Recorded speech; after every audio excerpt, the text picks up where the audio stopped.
சரி சரி. மத்தேயு 13:33. மத்தேயு 13:33.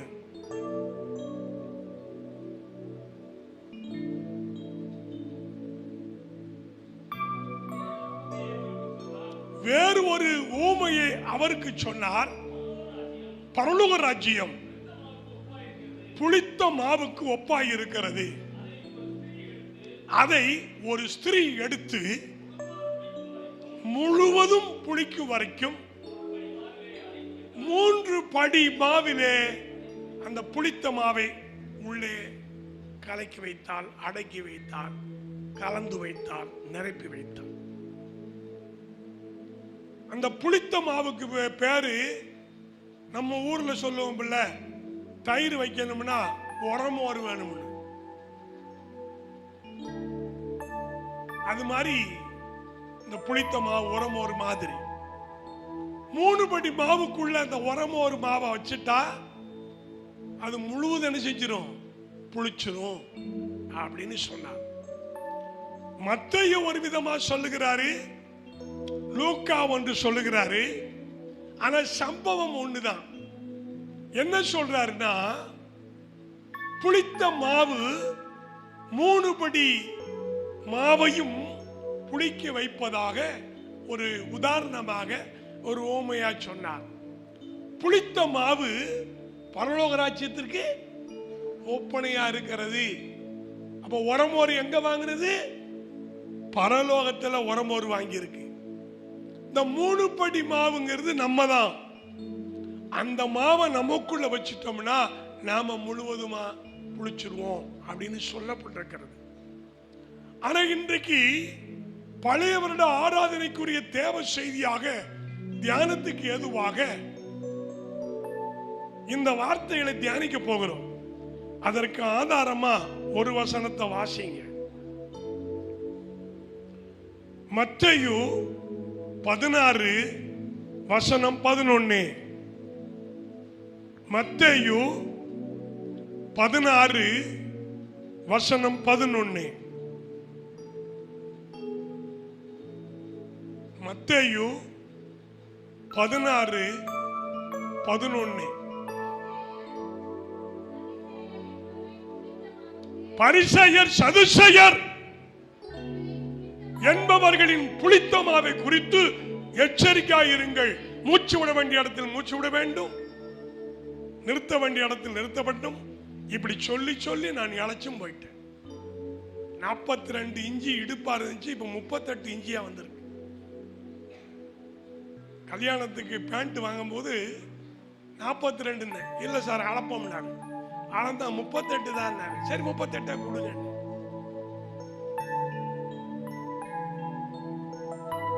வாலிப பிள்ளைகளெல்லாம் நல்லா பைபிள் படிக்கணும். உங்களுக்கு ஒரு கருத்தரங்கு நடத்த விரும்புறேன்.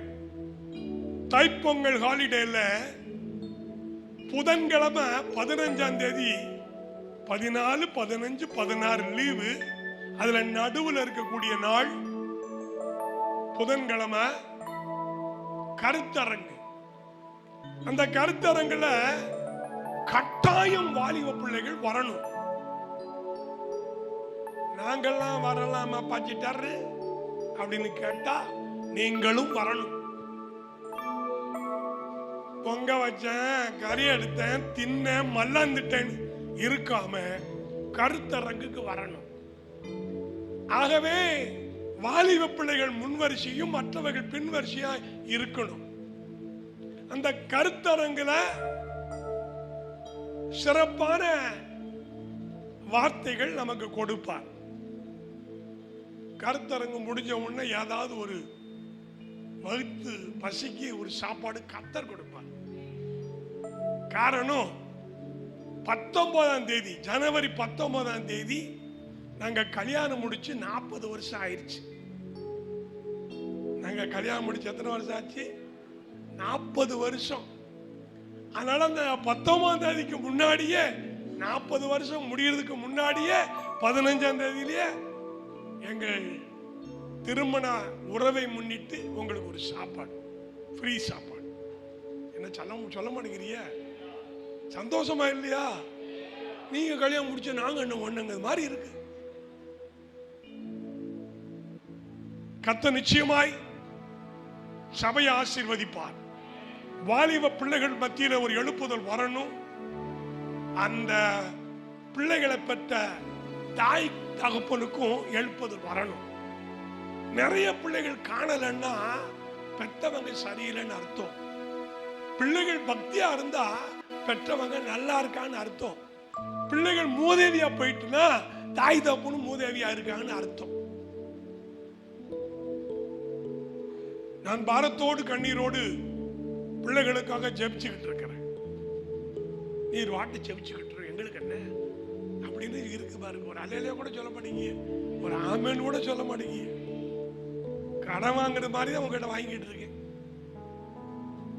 அல்லேலியாங்கிறது நான் கேட்டு வாங்கினது மாதிரி இருக்கு. கேட்காமலே என்ன செய்யணும்? கொடுக்கணும். கர்த்தர் நமது ஸ்தோத்திரம்.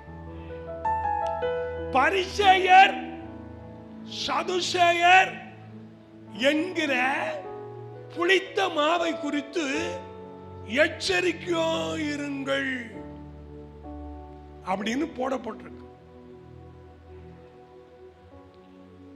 பழைய ஏற்பாட்டு காலத்தில் கடவுளுக்கு பலி செலுத்த வருகிற யாரா இருந்தாலும் பலி செலுத்துகிற பொழுது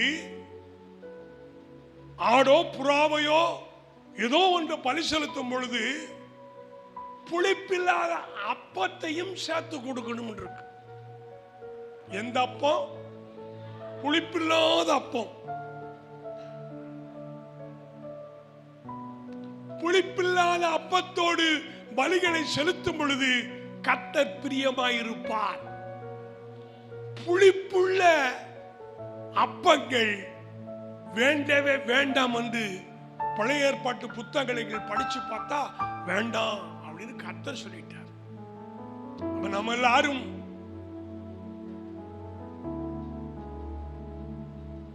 புளிப்பில்லாதபடிக்கு ஜாக்கிரதையா இருக்கணும்.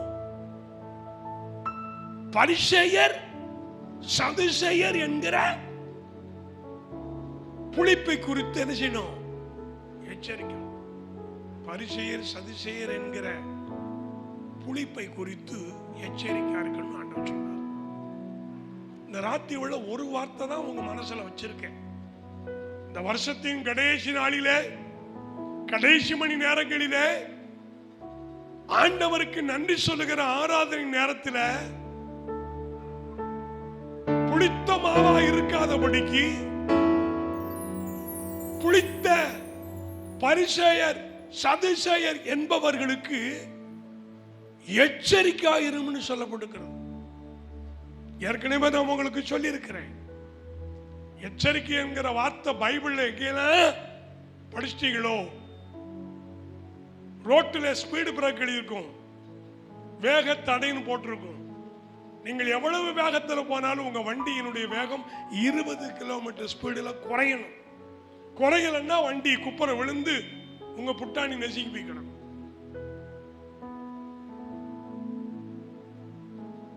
ரைட் தண்டவாளத்தில் பார்க்கும்போது நில், கவனி, செல் என்று போட்டிருக்கும். நிக்கணும், ரெண்டு பக்கமும் ட்ரெயின் வருதான்னு பார்க்கணும், அப்புறம் போகணும். டிரான்ஸ்ஃபார்ம்ல டேஞ்சர் என்கிற வார்த்தை எழுதியிருக்கும், தமிழ்ல அபாயம் எழுதியிருக்கும். கை நாட்டா இருந்தா இங்கிலீஷும் தெரியாது, தமிழும் தெரியாது. அவங்களுக்கு புரியணும், அது டேஞ்சர், இது அபாயம்னு புரியணும். அப்படிங்கிறதுக்காக 2 முட்டி எலும்பு அப்படி போட்டு, 2 முட்டி எலும்பு கிராஸுக்கு மேல ஒரு எலும்பு மண்டை இருக்கும். இந்த இடத்துல நீ மீறி வந்தால் உன் நிலைமையும் எலும்பு கூட போயிருவேன்னு எச்சரிக்கை. இப்ப எச்சரிப்புங்கிற வார்த்தை எவ்வளவு முக்கியம்ங்கிறத நீங்க புரிஞ்சுக்கணும். நல்ல அருமையான பங்களா கட்டி காம்பவுண்ட் போட்டு, காம்பவுண்ட்லயே கேட்டு போட்டு, அந்த கேட்டில ஒரு போர்டு போட்டு, அந்த போர்டுல நாய் தலை வரைஞ்சு நாய்களுக்கு ஜாக்கிரதை என்று தமிழ்ல beware of dog என்று ஆங்கிலத்தில் போட்டிருப்பான். அப்படின்னு என்ன அர்த்தம்? திறந்த வீடுல நாய் முளைஞ்ச மாதிரி உடையக்கூடாது, நின்று அம்மா ஐயா அப்படின்னு சத்தம் கொடுத்து வரணும். அதெல்லாம் நான் யார் பேச்சையும் கேட்க மாட்டேன், நான் மாட்டல முளைஞ்சிருவேன் அப்படின்னா அந்த நாய் உங்களை முத்தமிடும், உங்கள் தொடக்கறி நாய் வாயில் இருக்கும். அதுதான் எச்சரிப்பினுடைய அர்த்தம். இப்ப பைபிள் என்ன போட்டிருக்குன்னா, இந்த வருஷத்தின் கடைசி நாள்ல வந்திருக்கிற பழைய வருட ஆராதனைக்கு சிறப்பு செய்தியாக தேவன் கொடுக்கிற விரும்புகிற வார்த்தை என்னன்னா, பரிசேயர் சதுசேயர் என்கிற புளிப்புக்கு எச்சரிக்கையாயிரு என்று சொல்லியிருக்கிறார்.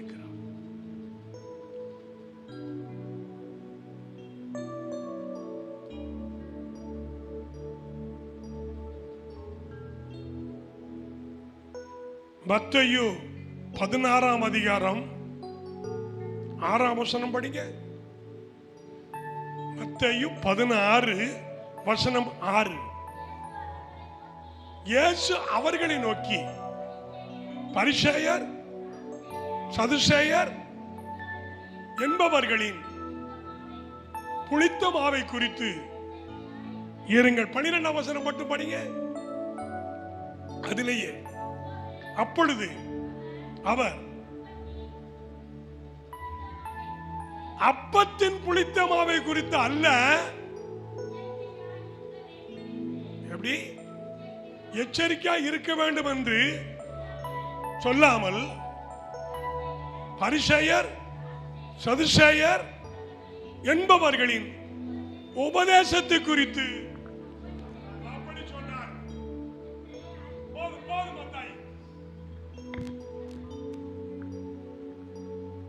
புளித்த மாவை குறித்து எச்சரிக்கையாக இருந்து பரிசேயர் சதுசேயரை பத்தி சொல்லும் பொழுது அந்த மனுஷரை பத்தி சொல்லல, அந்த பரிசேயர் சதுசேயர் என்பவர்களுடைய உபதேசத்தை குறித்து எச்சரிக்கையாக. இந்த இரவிலே வந்திருக்கிற திருச்சபை மக்களாகிய நம்ம எல்லாருக்கும் ஆண்டவர் சொல்ற ஆலோசனை என்னன்னா, பரிசேயருடைய உபதேசம் இருக்கு, சதுசேயருடைய உபதேசம் இருக்கு. அவனுடைய உபதேசத்தை குறித்து நீங்க எச்சரிக்கையாக இருக்கணும். பைபிள்ல எங்கேயுமே தாய் சபை என்கிற வார்த்தை எழுதப்படல. நல்லா சொல்லுங்க, தாய் சபை என்கிற வார்த்தை முழு பைபிள்ல இல்ல. ஆனா இந்த பரிசேயர் என்ன சொல்றான், இந்த சதுசேயர் என்ன சொல்றான், நீங்க தாய் சபை மதிக்கணும், தாய் சபை விட்டு போக கூடாது, தாய் சபை தான் வரணும் அப்படின்னு அவர்கள் பரிசேயருடைய உபதேசத்தை சொல்லுகிறார்கள், சதுசேயருடைய உபதேசத்தை சொல்லுகிறார்கள். நீங்கள் புதுப்பட்டி திருச்சபை மக்களாகிய நீங்கள் தாய் சபை தகப்பஞ்சவ அவஞ்சவ இவஞ்சவ அப்படி எந்த நாயாவது சொன்னா நீங்கள் எச்சரிக்கையா இருக்கணும். நான் சொல்றது புரியுதா? நான் உண்மையான சத்தியத்தை சொல்லிக்கிட்டு இருக்கேன், உண்மையான உபதேசத்தை சொல்லிக்கிட்டு இருக்கேன். நூதனமான உபதேசம் வரக்கூடாது, பொய்யான உபதேசம் வரக்கூடாது, கள்ள உபதேசம் வரக்கூடாது. பைபிள்ல எங்க தாய் சபைன்னு போட்டிருக்கு? இல்ல. அது ஒரு புது ட்ரெண்டா சில சபைகள்ல பேசுறாங்க, சில ஊழியக்காரங்க அதுக்கு சப்போர்ட் பண்றாங்க. அந்த விசுவாசிகள் அப்படித்தான் சாகுற வரைக்கும் சொல்லிட்டு சாகுறாங்க. தாய் சபைங்கிற வார்த்தை பைபிள்ல இல்ல. பைபிள் இல்லாத உபதேசத்தை நீ நினைச்சாத, கொண்டு வராத, போ கள்ள உபதேசி அப்படின்னு சொல்லணும். நீங்க சத்தியத்தை தெளிவா இருக்கணும். யாராவது உங்களை வந்து பார்த்து தாய் சபைன்னா ஒரு அறை அரைஞ்சிருங்க கண்ணத்துல. கள்ள உபதேசத்தை ஏன் நம்ம கேட்கணும்? அதுக்கு போராடணும். போன வாரத்தில் என்ன பிரசங்கம்? போராடணும் சொன்னமா இல்லையா? என்ன போராடணும்? நீங்கள் விசுவாசத்திற்காக எதிர்த்து நின்று போராடணும். அப்படி போராடுகிற நீங்க ரத்தம் சிந்தத்தக்கதா போராடணுமா? சும்மா அப்படிலாம் இல்ல, ரத்தம் சிந்துற அளவுக்கு உங்களுடைய போராட்டமா இருக்கணும். அமித்ஷா அவர்கள் டாக்டர் அம்பேத்கர் அவர்களை அவதூறா பேசின காரணத்துக்காக தமிழ்நாடு முழுவதும் கொந்தளிச்சுக்கிட்டு இருக்கு. வட மாநிலம் முழுவதும் அம்பேத்கருக்காக போராடிக்கிட்டு இருக்காங்க. சட்டசபைக்கு முன்னாடி, பாராளுமன்றத்துக்கு முன்னாடி போராடி கொண்டிருக்கிறாங்க. போராட்டம்ங்கிற வார்த்தை சாதாரணமல்ல. நம்ம தமிழ்நாட்டில் பிஜேபியினுடைய தலைவர் கூட போராடிக்கிட்டு இருக்காராம். அவர் ஒரு சாட்டையை செஞ்சுக்கிட்டு அப்படி ஷாக் பண்ணிட்டு மெண்டல் கணக்கா கத்திட்டு கிடக்கா. நீங்களும் நானும் அந்த மெண்டல் மாதிரி போராடக்கூடாது. ரத்தம் சிந்தத்தக்கதாக, சத்தியத்திற்காக, நியாயத்திற்காக, விசுவாசத்திற்காக போராடும். ஆமென் சொல்லுங்க. ஆகவே பரிசேயர் சதுசேயர் என்கிற புளித்தமாவை குறித்து எச்சரிக்கையாக இருந்து சொல்லும் பொழுது அவர்களை குறித்து அல்ல, அவர்களுடைய உபதேசங்களை குறித்து எச்சரிக்கை இருக்கும்.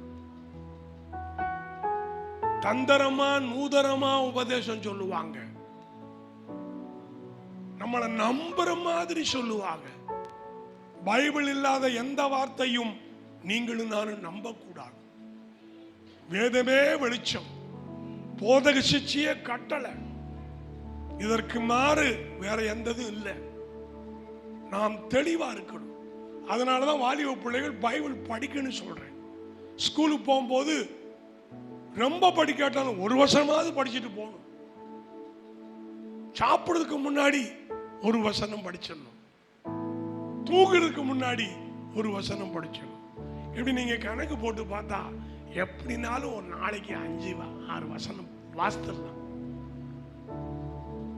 அந்த 5-6ல ஒன்னையாவது மனப்பாடம் பண்ணிடலாம். வருஷத்துல 365 வசனங்கள் உங்களுக்கு மனப்பாடம் ஆயிரும். சின்ன குழந்தை திருக்குறள் அப்படியே மனப்பாடமா சொல்லிடுது. இடையில குறுக்கிட்டு 136வது குறளை சொல்லுன்னா கரெக்டா சொல்லுது. என்ன கேட்டாலும் சொல்லு. சிறு பிள்ளையிலே இருந்து அந்த தாய் தகப்பனும் திருவள்ளுவர் எழுதின திருக்குறளை குறிச்சு அப்படி பாரப்பிடித்திருக்கு. நம்ம ஆளுக பைபிளை குறிச்சு நம்ம பிள்ளைக்கு சொல்லி கொடுத்திருக்கிறோமா? சொல்ல வச்சிருக்கிறோமா? சொல்லுகிற அளவுக்கு பழக்கி வச்சிருக்கீங்களா? நான் கோயிலுக்கு போறேன், நீ ஒன்னும் கோயிலுக்கெல்லாம் போவனா, சும்மா கடை என்ன படுத்து தூங்கு, இப்படி சொல்லிக்கிட்டு இருக்கோம். உன் பிள்ளை எப்படி வளரும்? முதலாவது தேவனுடைய ராஜ்யத்தை அப்படி நீதியும் தேடுன்னு சொல்லி கொடுக்கணும்.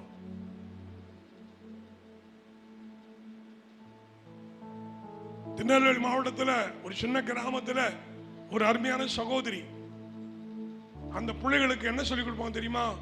பைபிள் படிச்சியா? படிக்கல, படிச்சுட்டு வா, சோறு போடுறேன். பைபிள் படிச்சு வந்தா தான் சோறு. பிள்ளை இதுங்கிறதுக்கு முன்னாடி பெத்தவங்க என்ன பண்றது?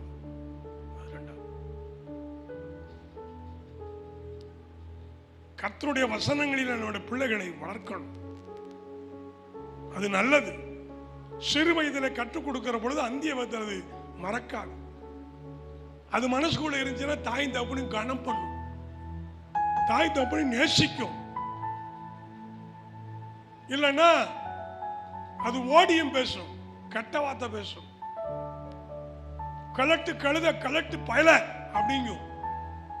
என் பிள்ளை இப்படி வச்சிருச்சு, நீ இழிஞ்சா ஒண்ணு ஆகாது.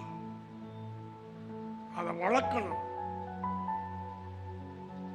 நிறைய பேர் பிள்ளைகளுக்கு செல்லம்ங்கிற பேர்ல கொடுத்துட்டு வளர்க்கறது கிடையாது.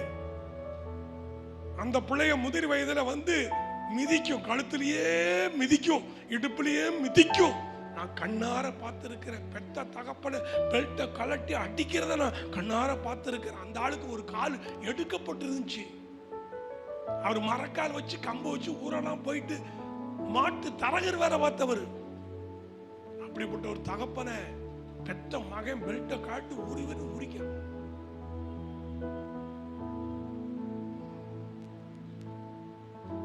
பிள்ளைகளை நடக்க வேண்டிய வழியில நடத்தணும். ஆமென் சொல்லுங்க. கள்ள உபதேசம் வரக்கூடாது. பரிசேயர் சதுசேயருடைய உபதேசம் வரக்கூடாது. அந்த உபதேசம் புளிச்ச மாவுக்கு சமம். எல்லாத்தையும் கெடுத்துரும். இப்போ உங்களுக்கு நேரத்தை கருதி வேகமா போறேன். பரிசேயரை பத்தி நான் உங்களுக்கு சொல்லுகிறேன். பரிசேயர்கள் என்பது யூதர்களுடைய வம்சத்தை சார்ந்தவர்கள். எந்த வம்சம்? மனசுல பதிக்கணும். பரிசேயர் என்றால் யூதா கோத்திரத்தில் வந்த யூதர்கள். அந்த யூதர்களிலே பரிசேயர்கள் முதன்மையானவர்கள். அவர்கள் மோசையின் பிரமாணத்துக்கு எதிரானவர்கள்.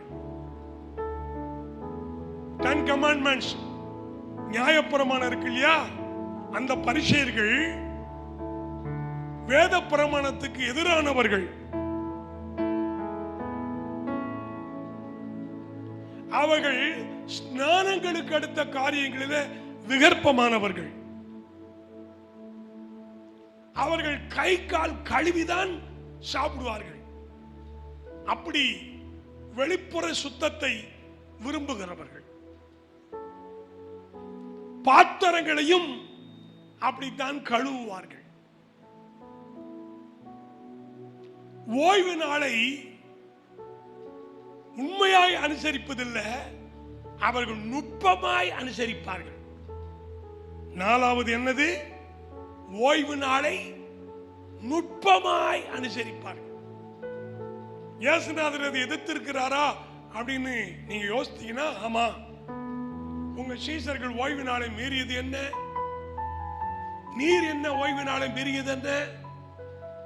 ஆண்டவர் அவளை கேட்கிறாரு, உங்களுடைய மாடுகள் ஆடுகள் ஏதாவது ஒன்று மிருகங்கள் விழுந்து விட்டால் தூக்கி விட மாட்டீர்களோ?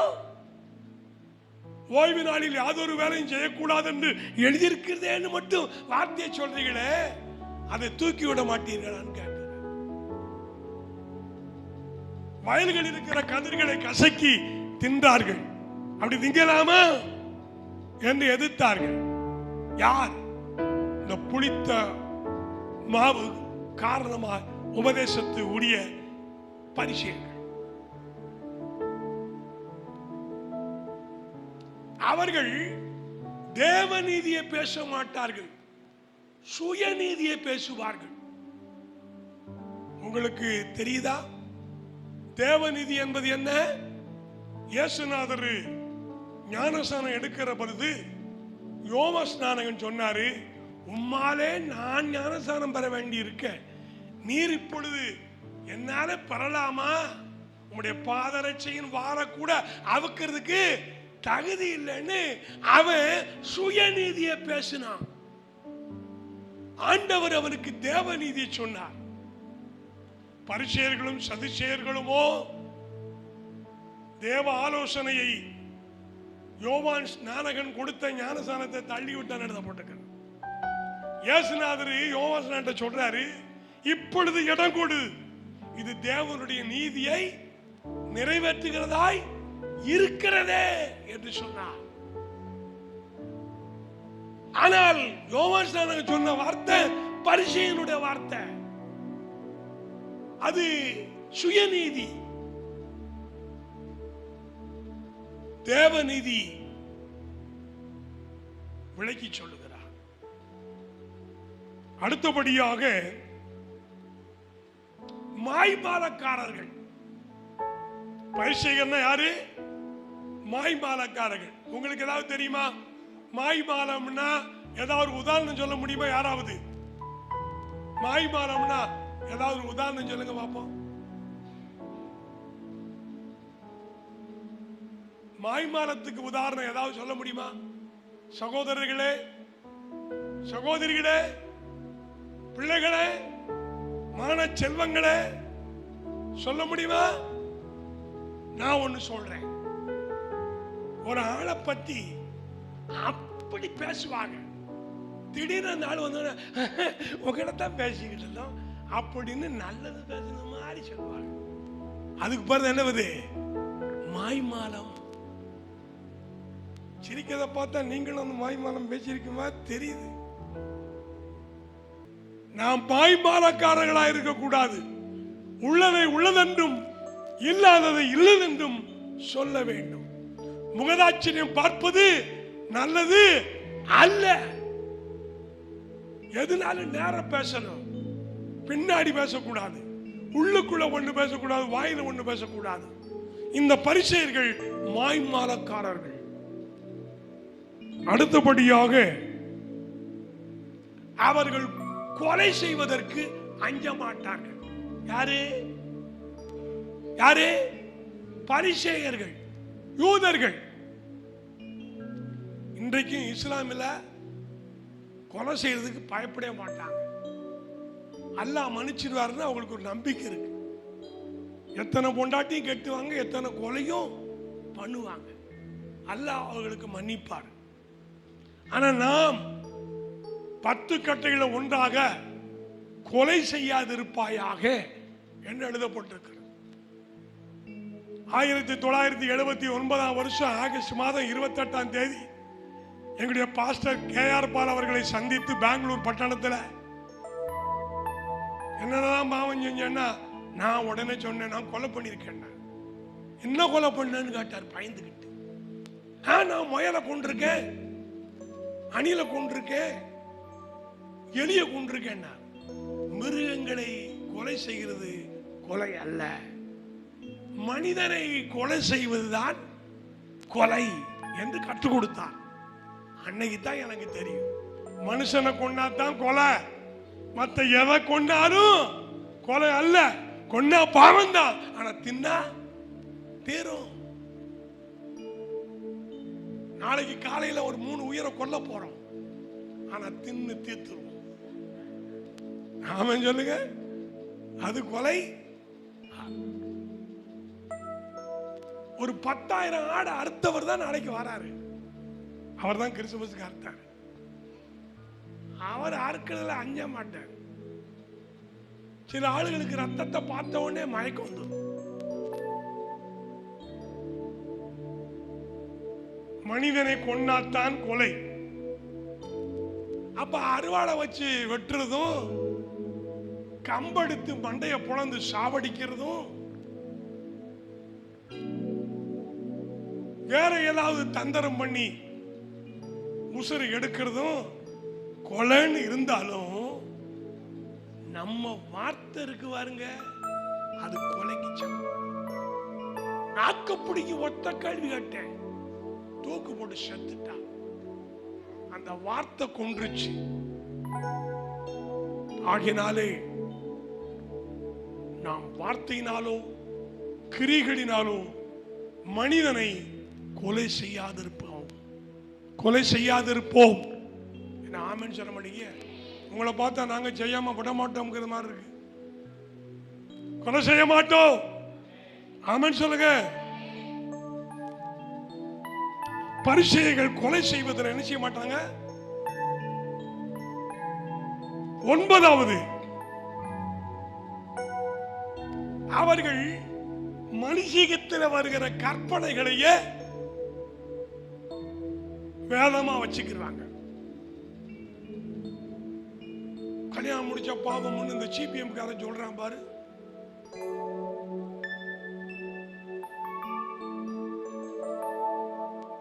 கல்யாணம் பண்றது பாவம் அல்லன்னு பைபிள் சொல்லுது. விவாகம் யாவருக்குள்ளும் கனம் உள்ளதும் அசசிப்படாத மஞ்சமாய் இருக்கிறது. அப்படின்னா அது பரிசுத்தமான ஒரு காரியம். ஒரு சிபிஎம் கார்ட்ட ஒரு விசுவாசி போய், ஐயா எனக்கு கல்யாண ஏற்பாடு பண்ணிருக்கு, கல்யாண கார்டு உங்ககிட்ட கொடுத்துட்டு ஜெபம் பண்ணி போகணும். தொட மாட்டேன். உடனே அந்த சிப்பாவை கழுத்தோட இறுக்கி பிடிச்சிரு. ஏண்டா கல்யாண கார்டை தொட்டா பாவம்னு சொல்ற? பைபிள்ல சொல்லிருக்கு, நீ இச்சையோடு பார்த்தாலே அவட்ட விபச்சாரம் பண்ணின்னு பைபிள் சொல்லுதுல. நீ யாரையும் இச்சையோடு பார்க்கல சொல்றா அப்படின்னு. கரெக்டா என்னை மன்னிச்சிரு அப்படின்னு கெஞ்சி அந்த அடிக்க போற தன்மையிலிருந்து அந்த கழுத்தை பிடிச்சி இருக்கிற அந்த பிடியிலிருந்து விடுவித்து கொண்டார். கல்யாணம், விவாகம் யாவருக்குள்ளும் கனம் உள்ளது. ஒரு பஞ்சாயத்து கூட்டம் நடந்துட்டு இருக்கு ஊருக்குள்ள. ஆளாளுக்கு வைரம், ஆளாளுக்கு பேசுறான். அதுல ஒரு சின்ன பையன், ஒரு 10-18 வயசு பையன், என்னையா பேசுறீங்க அப்படின்னு ஊடமாடி பேசினான்.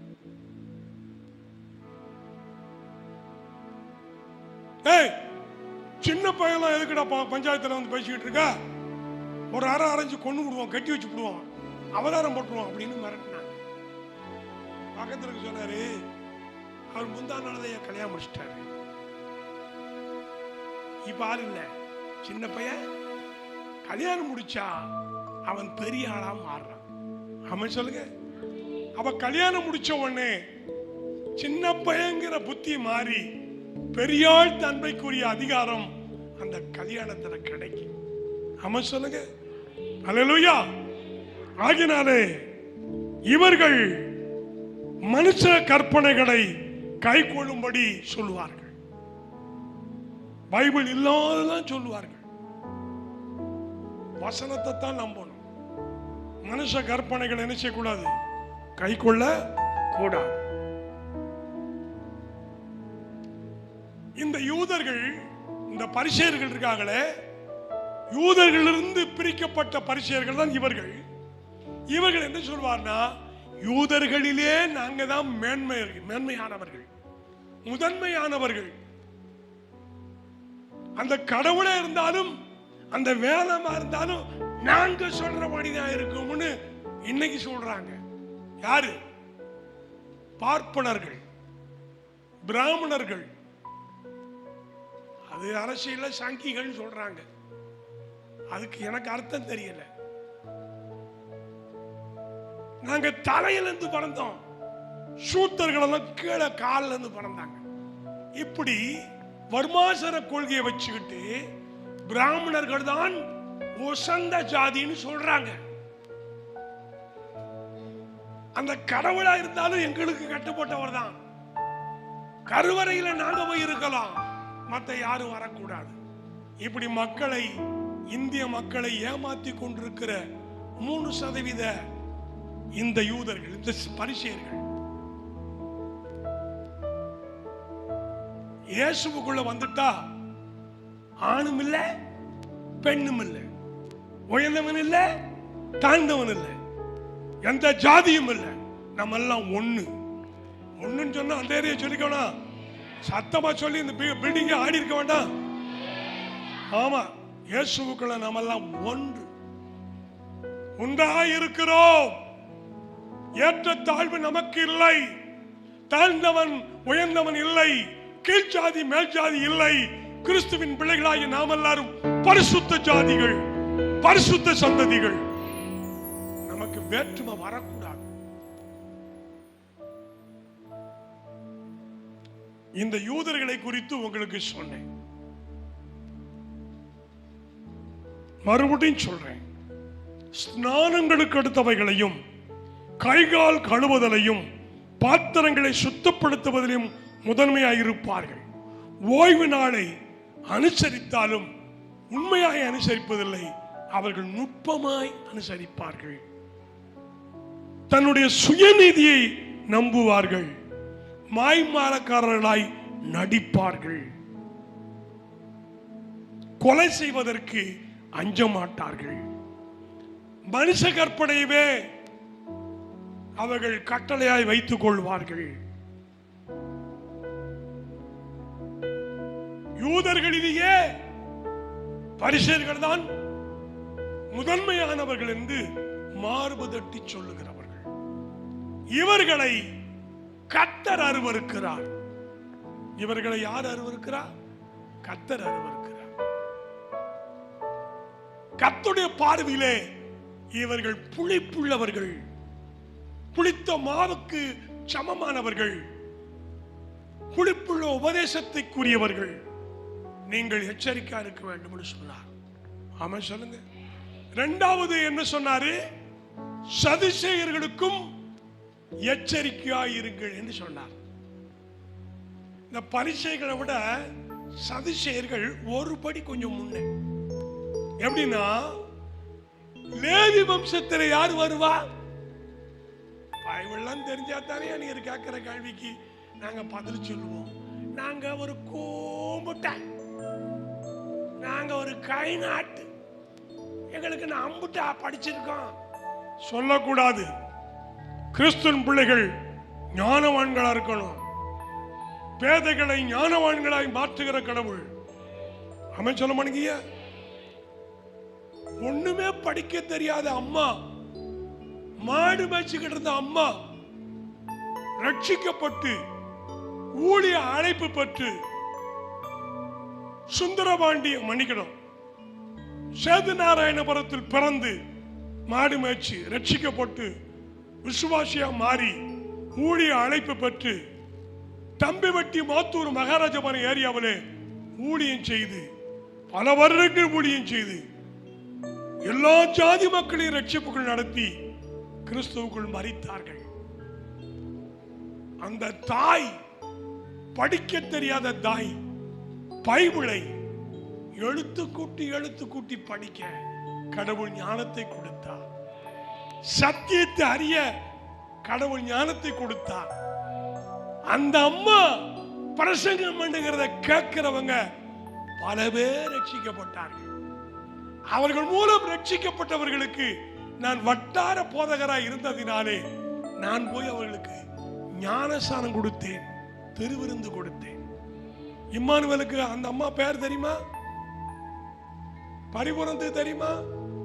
தம்பி வட்டியில ஊழியம் செய்த ஒரு அம்மா, நேசம்மா. Right, very good.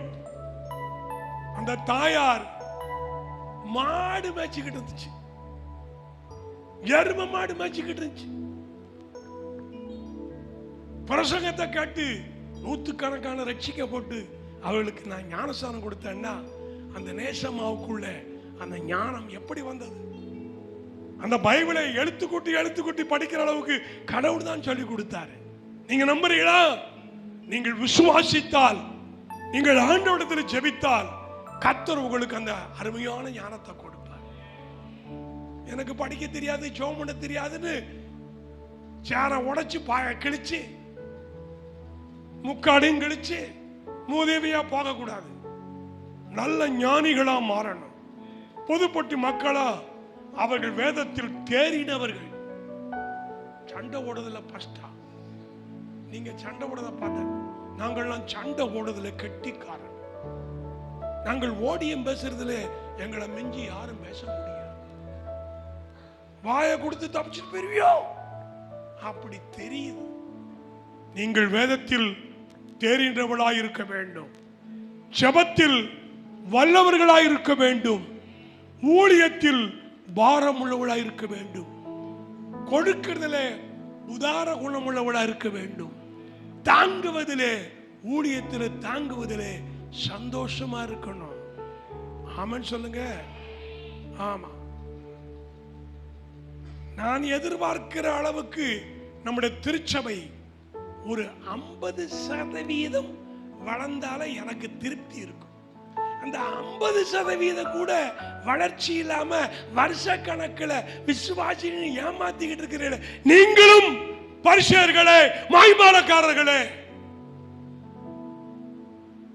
தெரியாதனமா ஒரு நாள் காணிக்கைக்காக இந்த பிரதர் ஜெபம் பண்ணுவான்னு சொன்ன அருமளா மேய்ச்சி ஓடிவிட்டார். போனவர் தான் இன்ன வரைக்கும் சபைக்கு வரல. மூப்பருடைய பையன் ஜெபம் பண்ண தெரியாமையா இருக்கும்னு நினைச்சிட்டேன். நான் நினைச்சதான் என் பொழப்புக்கு எடுத்து போச்சு.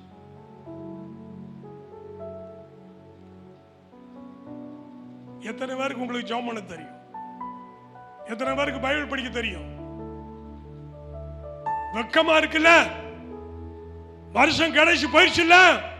இந்த வருஷம் கனி கொடுத்தா சரி, கனி கொடுக்காவிட்டால் வெட்டி போடலாம்னு உரிமையாளர் சொன்னாலும் என்ன மாதிரி வேலைக்காரன் ஐயா, பாவம் ஐயா, ஏழைகள் ஐயா, கிராமத்து மக்களை, படிப்பறிவு கம்மியா, வெட்டிட வேணாம் ஐயா, இந்த ஒரு வருஷம் கொடுங்க. இப்படியே சொல்லி சொல்லி 3 வருஷம் கடந்து போயிடுச்சு. எத்தனை வருஷம் போயிடுச்சு? 3 வருஷமும் கனியை தேடினார் அந்த ஓனர். அந்த வேலைக்காரனை பார்க்கிறாரு, இது எதுக்கு நிலத்தை கெடுக்குது, வெட்டுனார். 4வது வருஷம் இருக்கட்டும் பரிந்து பேசின வேலைக்காரனை பேச்ச கேட்டு, சரிப்பா இந்த வருஷம் இருக்கட்டும் அப்படின்னு 2024 சொன்னாரு. ஆனா முடிஞ்சிருச்சு. கனி கொடுத்தீங்களான்னு கேட்டா அது தெரியல, பாச்சிட்டாரு. ஒருவேளை 4வது வருஷம் 2025 உங்களுக்கு கொடுப்பாரானால், 2025 நீ உயிரோடு இருப்பாயானால் கடவுளுக்கு கனி கொடு. கனி கொடுக்கலனா கோடாலி வேரின் அருகிலே வைக்கப்பட்டிருப்பதை மறந்துவிடக்கூடாது. ஆமென்.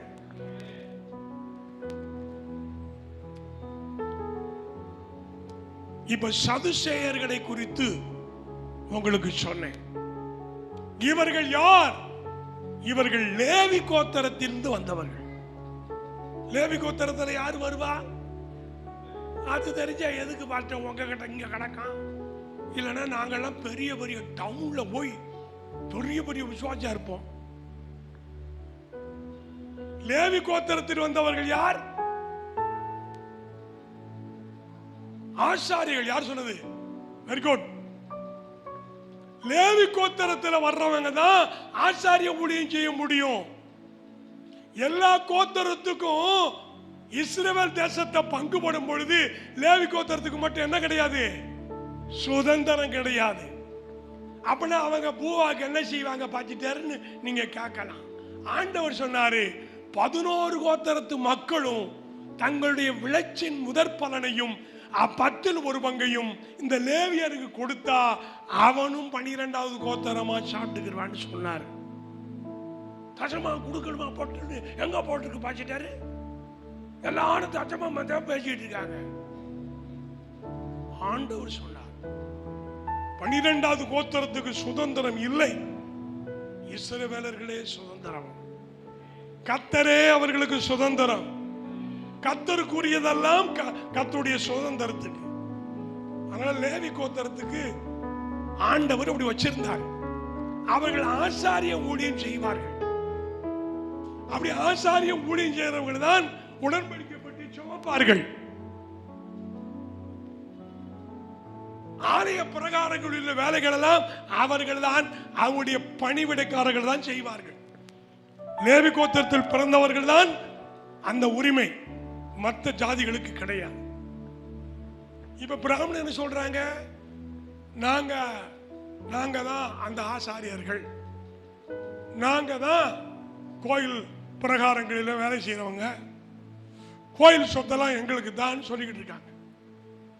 ஆனா இப்ப தமிழகத்தில் புது சட்டம் என்ன வந்திருக்கு? எல்லா ஜாதியானரும் அர்ச்சகராக ஆகலாம்.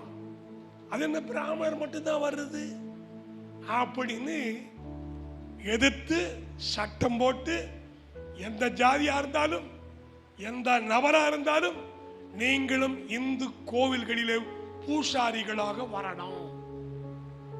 உங்களுக்கும் பூசாரி ஆவதற்கான பயிற்சியும் கொடுக்கப்படும்.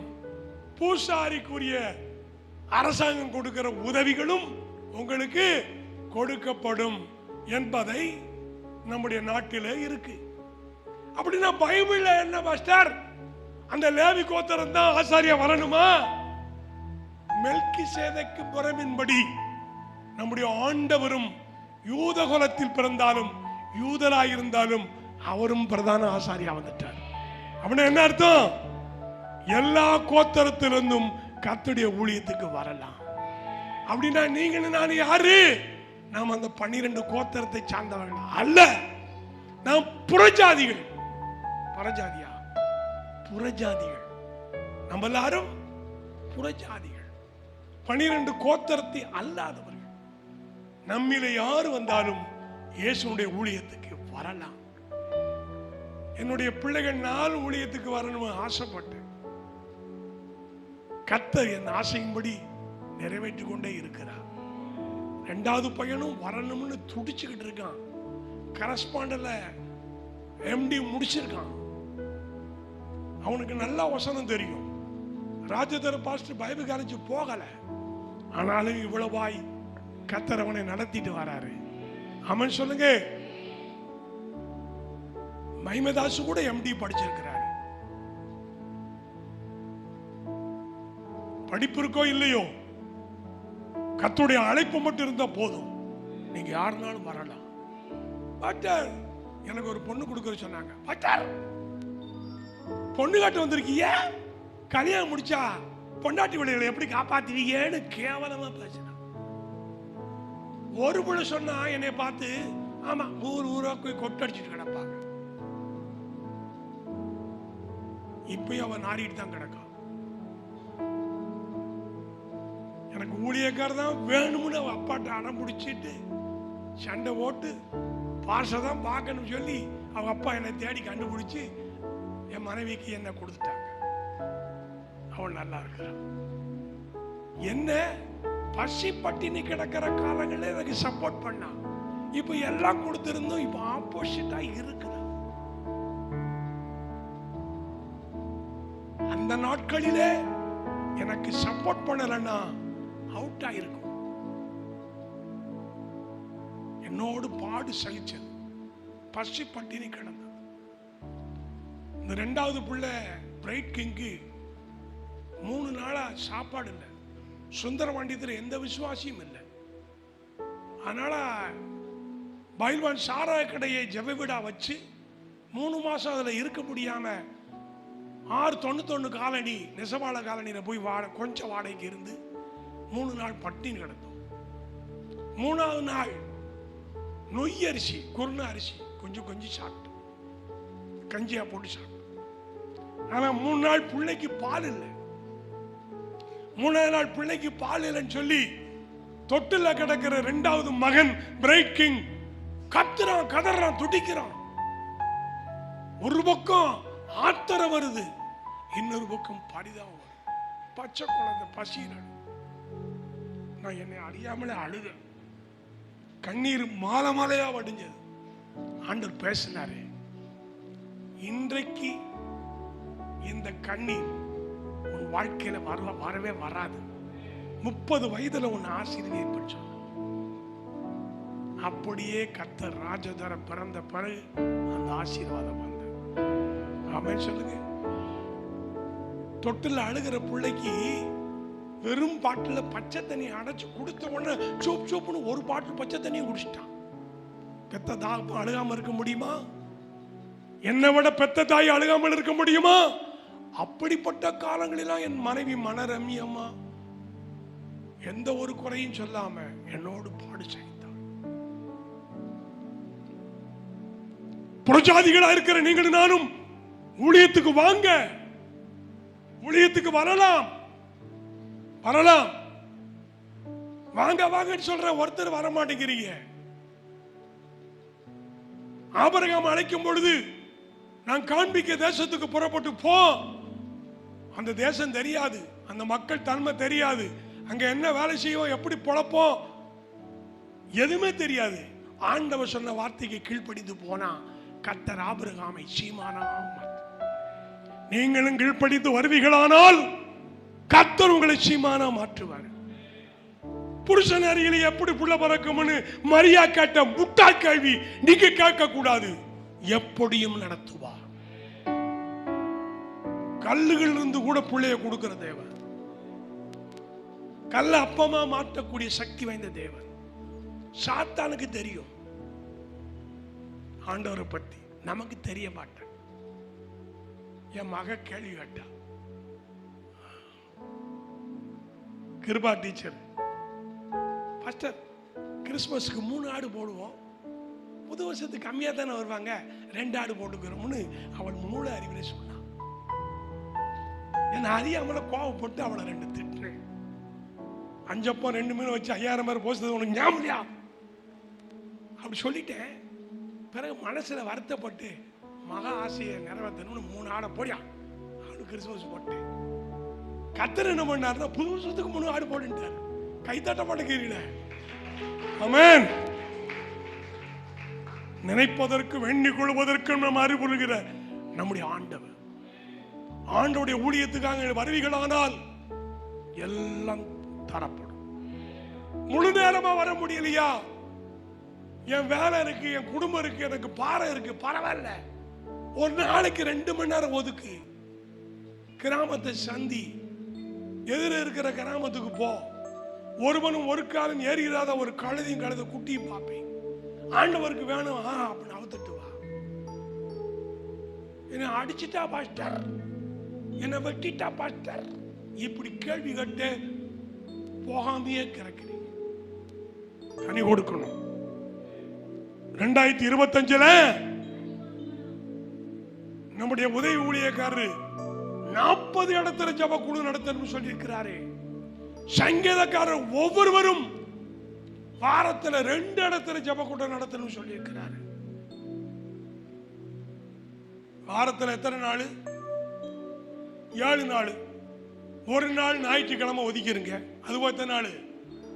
6 நாள். 3 நாளைக்கு ஒண்ணுன்னு சொல்லி அந்த 6 நாள்ல 2 நாள் கடவுளுடைய ஊழியம்னு நீங்களா டிசைட் பண்ணுங்க.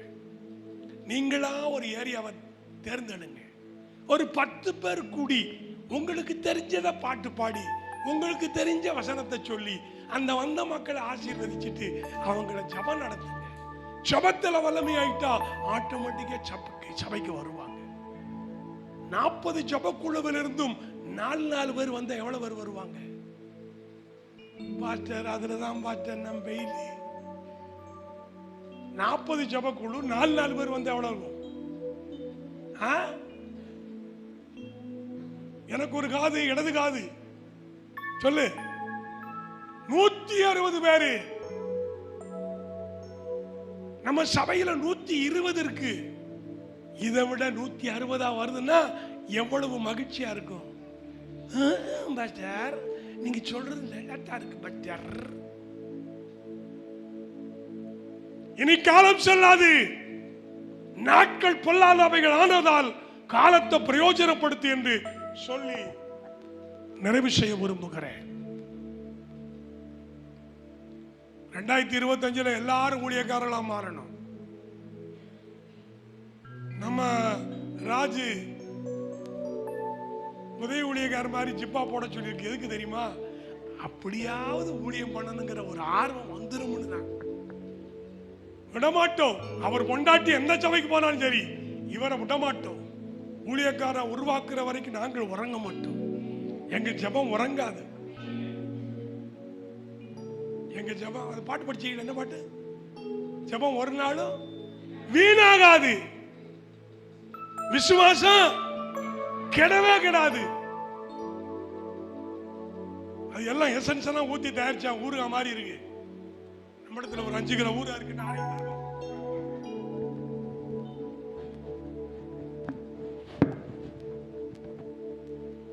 கத்தர் ஆமென் சொல்லுங்க. இந்த சதுசேயர்களை ஒரு வார்த்தை நான் சொல்லி முடிச்சுட்டு முடிக்க போறேன். அந்த ஆசாரிய வம்சமாக லேவி கோத்திரத்தில் வந்தவர்கள் கடைசி ஆசாரியன் யாருன்னா சாதோக். என்ன பேரு? ஆசாரியர்களை வந்தவர்களிலே பிரதான ஆசாரியர்கள் இப்படி சொல்லிக்கிட்டு இருக்கிறவர்கள கடைசி ஆசாரியன் யாருன்னா சாதோக்கு. அந்த சாதோக்குடைய வம்சம் தான் சதுசேயர்கள். பரிசேயர்கள்னா யாரு? யூதர்களிலிருந்து பிரிந்து வந்து நாங்கள் தான் மேன்மக்கள், முதன்மையானவர்கள் என்று சொல்லுகிற 10 வகையான காரியங்களை சொன்ன அவர்கள். இவர்கள் யார்? லேவி கோத்திரத்தில் வந்த ஆசாரியர்களிலே கடைசி ஆசாரியன் சாதோக்குனுடைய வம்சமாக சதுசேயர்கள். சாதோக் சதுசேயர். இவர்களுடைய குணம் என்னன்னா உயிர்த்தெழுதல் என்பது இல்லை. என்ன இல்லை? இயேசுநாதர் உயிரோடு எழும்பவில்லை. இயேசுநாதர் உயிரோடு எழும்பவில்லை என்று நம்புவார்கள். மற்றவர்களையும் உயிர்த்தெழவில்லை என்று நம்ப வைப்பார்கள்.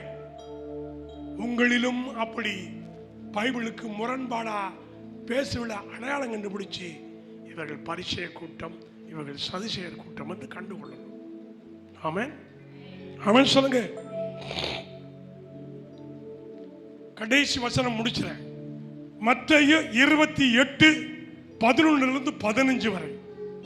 மத்தேயு 28:11-15 வரை. அவர்கள் ரெண்டாவது சுவிட்சுப்பா.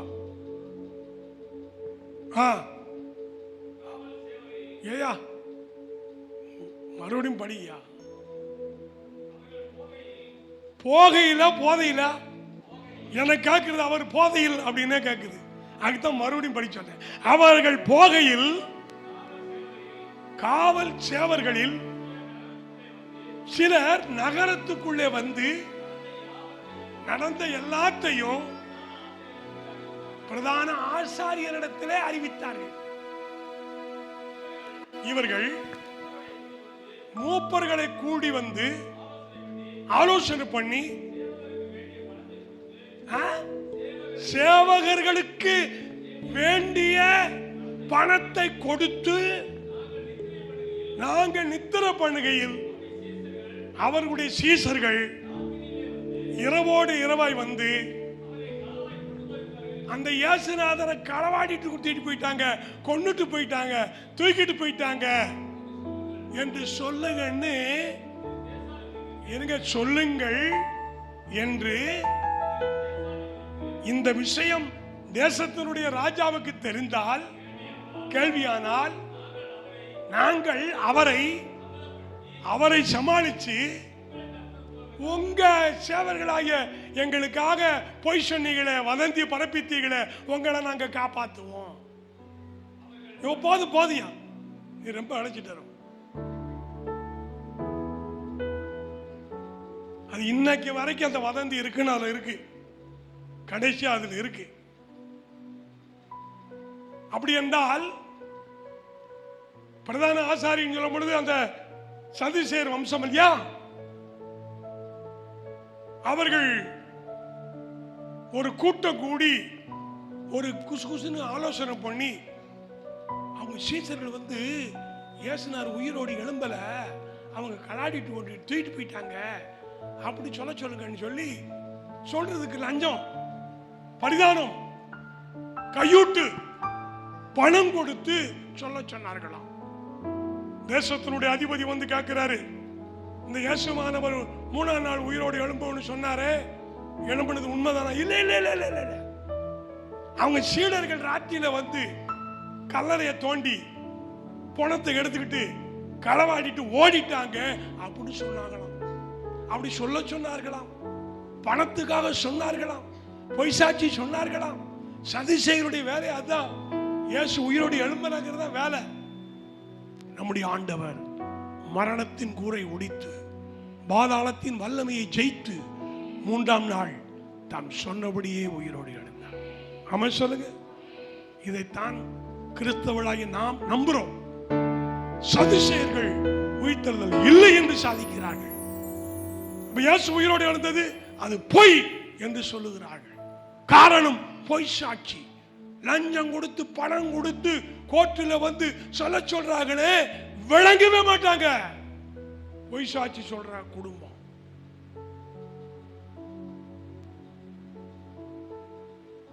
நீங்களும் யாரும் பொய் சாட்சி சொல்லக்கூடாது. 10 கட்டளைகள் ஒன்று பொய் சொல்லாதிருப்பாயான்னு எழுதப்பட்டிருக்க. 2ஆம் மரணமாகிய நரக கடலிலே தள்ளப்படுகிற யார் யாருன்னு லிஸ்ட் சொல்லும் பொழுது கடைசியாக பொய்யர் அனைவரும் எழுதப்பட்டு, பொய் 2 இருக்கு, அது விளக்கம் சொல்ல நேரம் இல்லை. தன்னையோ பிறரையோ பாதிக்கும்படியான எந்த வார்த்தையா இருந்தாலும் அது பொய். அதோடு பொய்க்கிறோம். அதுக்கு உதாரணம், ஆபிரகாம் தன் மனைவியை சகோதரி சொன்னான். அது பொய் அல்ல. ஒரு உயிரை காப்பாற்ற,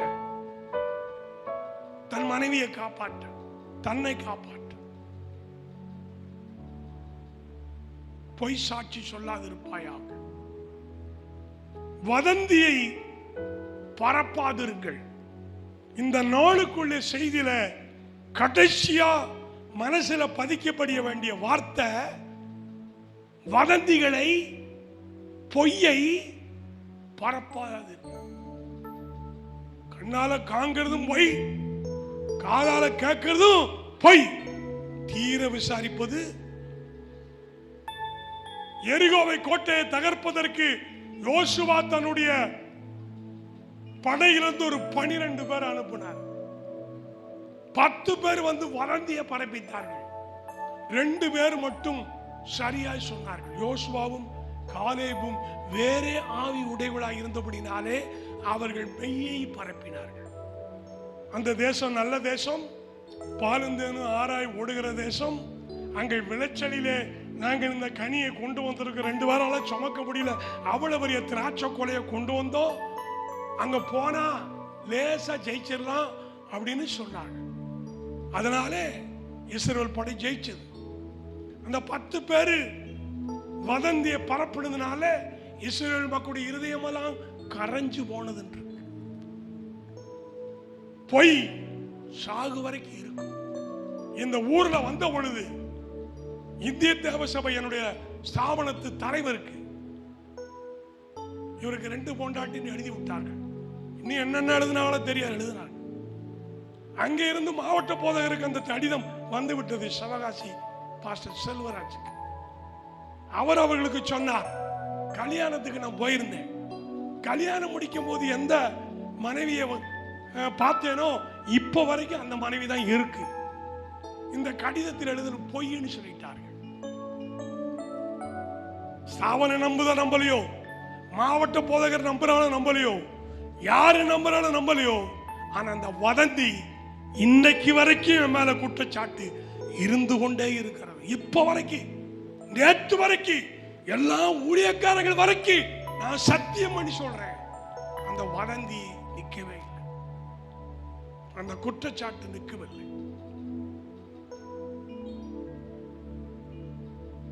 எழுந்து நிற்பமா?